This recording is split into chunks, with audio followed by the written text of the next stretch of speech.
In this lesson, we'll look at another example of where we can start to extract and build pieces from existing geometry.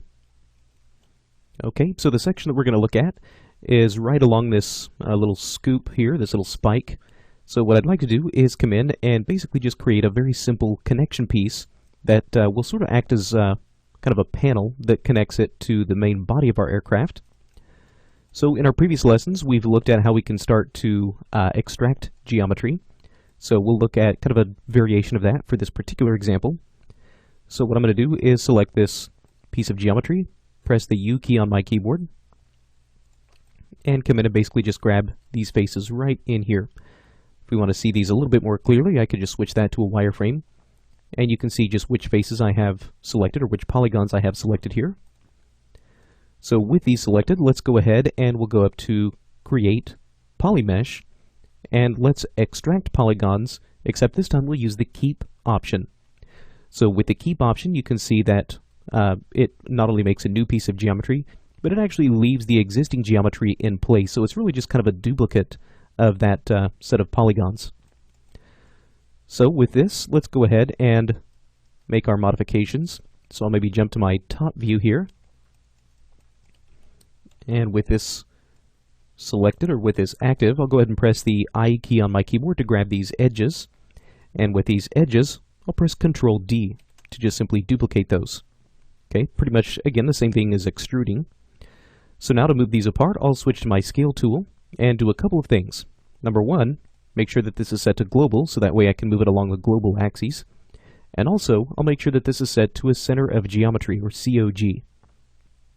So now I can use my Scale tool and just quickly pull these apart. Alright, and committed, just maybe move that down if I need to. Now you can see that I actually have a pretty significant portion of this little panel, or this little ribbon that I'm making, that actually goes inside the body. So let's go ahead and I'll try to pull my camera up. And let's go ahead and tag these points here. So again, just press the T key on my keyboard. Now once again, press the V key to go to my Move tool. And once again, I'll go to the global mode and set this to COG. So that way I can move this nice and cleanly. There we are. So maybe move that up just a little bit more. Maybe also while I'm at it, just go ahead and tag these 2 points here and pull those up to make sure that we don't have any more interpenetration down there. Okay, very nice. So once again, I'll press the I key on my keyboard, Control D to duplicate, and now switch to my Scale tool once again, pull that out just a little bit more, and now just sort of pinch that down. Okay, so looking pretty good. I might also tag some of these points back in here, right along there, because it seems like these might be actually standing up a little bit further than what they need to be. So I could always come in and start to kind of push those down. And again, I might do the same with these far back points. Just pull those back until those go kind of flush with the main body. Okay, very nice. So once we have that set up, now let's actually come in and maybe just start to give this a little bit of thickness. So I'll go ahead and press the U key on my keyboard, grab all of these polygons. Once again, Control D to duplicate. Now this time, I'm going to do things a little bit differently. So I'm going to switch this back to my local mode, turn off COG, and with the local mode active, we'll go in to our transform options and make sure that we have this option for transform components independently in local mode turned on. Now, with those things done, what we should be able to do is now just simply grab those polygons and move those just to add a little bit of thickness. Now that might be a little bit too thick, so we can always maybe pull that back till we find something that is a little bit more suitable. Very nice. So now you can see we have this little sort of a panel, or this ribbon, that is connecting this little main decorative piece to the main body of our aircraft. Now if we were to select this and smooth this out by just pressing the plus key on our keyboard a couple of times, you can see that this shape really kind of starts to lose a lot of its definition once this starts to smooth out. So what we're going to have to do is use a little bit of selective splitting to really kind of force this to hold its shape a little bit better. So with this active, let's go ahead and jump to our split edge tool, and let's middle click somewhere right along here to add a split that runs all the way along this edge here. We'll also do the same thing back here, so middle click. There we are, very nice. We might also come in here and middle click right along here as well, so that way we get a new split that runs just along this back end. And again, force that to hold its shape a little bit better.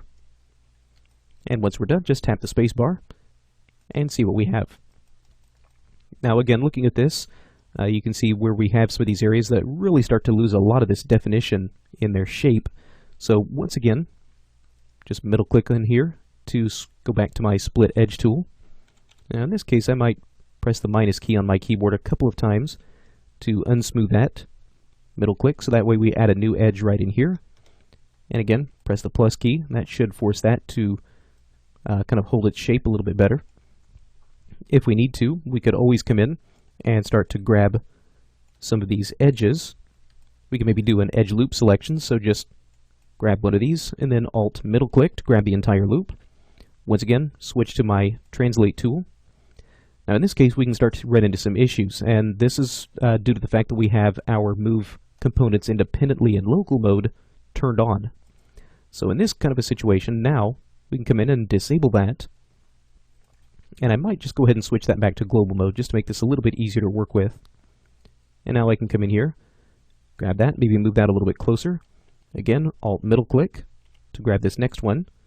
Maybe just push that down a little bit more.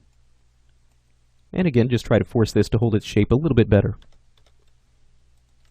There we are. That looks much nicer now. So over on this opposite side, we should be able to do the same thing very, very quickly. So once again, I'll just middle click to quickly jump back to my split edge tool. Once again, middle click over here, add a new split, go back to my edge selection, Alt middle click to grab the loop, back to my move tool, slide that over. Once again, tap the I key on my keyboard, Alt middle click, and then go back and move that over a little bit more as well. Okay, very nice. So once we have this all set up, we should now see this nice little addition here that was made from an existing piece of this little decorative elements geometry. Now, something that we might want to do just to be on the safe side is what we'll start to see in our next lesson is we'll begin making some more modifications to this main decorative element as far as building that out and starting to make some more geometry out of that. Now, just to make sure that any changes that we make to this decorative element does not feed down into this new piece that we've made, because again, there is history connecting these two objects together. So we want to make sure that, again, any changes that we make here do not get reflected back and start to mess up some of the work that we've done on this piece of geometry. So it's going to be a good idea to come in and grab one or both of these and make sure that we freeze the operator stack on those.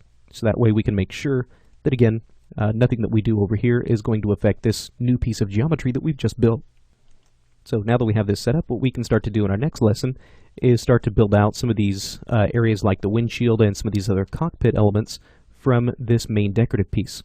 So we'll look at how we can start to do that in our next lesson.